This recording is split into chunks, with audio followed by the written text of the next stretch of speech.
Fakta bentrok polisi dan warga Seruyan berujung renggut nyawa. Bentrokan antara aparat kepolisian dengan warga dalam demonstrasi di wilayah PT Hamparan Masawit Bangun Persada atau PT HMBP di Desa Bangkal, Kabupaten Seruyan, Kalimantan Tengah mengakibatkan seorang warga tewas yang terjadi pada Sabtu 7 Oktober 2023. Bentrokan terjadi saat warga tengah melakukan aksi menuntut haknya pada perusahaan perkebunan sawit PT HMBP.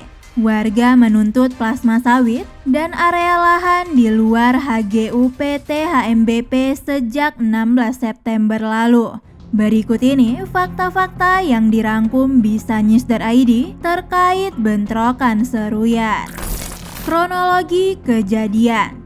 Direktur Eksekutif Walhi Kalimantan Tengah Bayu Herinata menyampaikan warga telah melakukan aksi sejak 16 September 2023. Mereka menuntut kebun plasma 20% dan lahan yang berada di luar HGU dikembalikan. Mediasi pun telah dilakukan namun belum membuahkan kesepakatan. Warga kemudian berinisiatif melancarkan tuntutan yang lebih keras. Namun tuntutan itu tidak ditanggapi oleh pemerintah kabupaten. Aparat kepolisian justru ditempatkan di wilayah perusahaan. Warga kemudian memblokade jalan di luar HGU sehingga menghambat operasional perusahaan. Tanpa ada dasar jelas, aparat melakukan tindakan represif dengan menggunakan gas air mata, peluru, dan senjata api.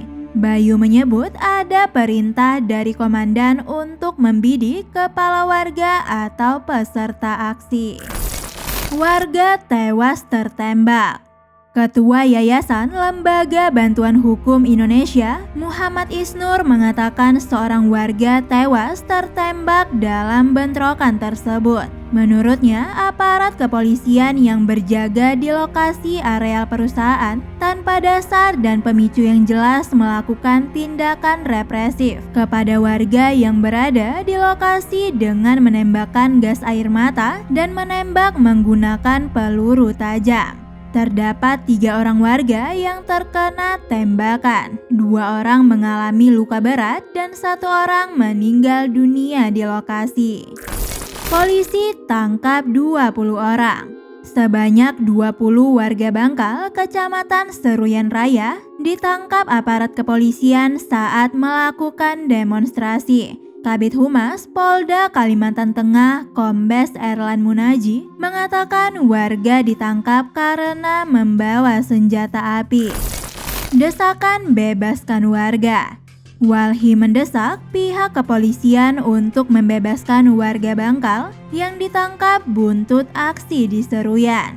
Bayu menuturkan pihaknya menerima informasi bahwa ada sebanyak 11 warga yang ditangkap pasca tindakan represif oleh aparat terhadap warga Bangkal. Selain Walhi, Konsorsium Pembaruan Agraria atau KPA juga mendesak agar Kapolres Seruyan membebaskan seluruh warga yang masih dikriminalisasi saat melakukan aksi damai untuk menuntut hak atas tanah mereka kepada PT HMBP 1. Kapolri diminta tanggung jawab. Konsorsium Pembangunan Agraria atau KPA mendesak Kapolri Jenderal Listio Sigit Prabowo dan Gubernur Kalimantan Tengah Sugianto Sabran bertanggung jawab atas kerusuhan yang menyebabkan korban jiwa di Seruyan.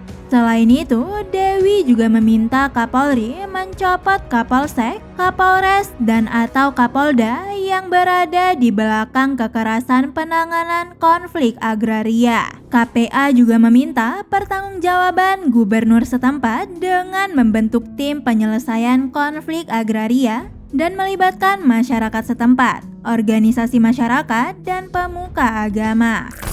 Proses hukum polisi represif.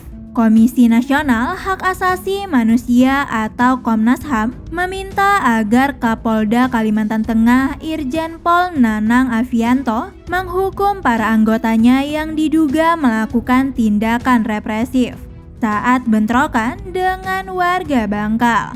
Koordinator Subkomisi Penegakan HAM yakni Uli Parulian Sihombing menyebut Komnas HAM sangat menyesalkan tindakan kekerasan yang mengakibatkan adanya korban meninggal dunia dan luka berat itu. Menurutnya, Komnas HAM akan melakukan penyelidikan atas insiden kekerasan tersebut. Polisi buka suara. Polda Kalimantan Tengah menyatakan bakal menindak tegas anggota jika terbukti melakukan penembakan atau tindakan represif terhadap warga Bangkal Seruyan. Kabid Humas Polda Kalimantan Tengah, Kombes Erlan Munaji, mengatakan saat ini tim dari Propam dan Itwasum sudah turun tangan untuk melakukan penyelidikan. Kendati demikian, Erlan belum menjelaskan lebih lanjut soal sejauh mana proses investigasi sudah dilakukan. Ia hanya menyebut pihaknya akan memberikan sanksi tegas jika anggota terbukti melanggar. Bisa News.id, Nindya Farisa mewartakan.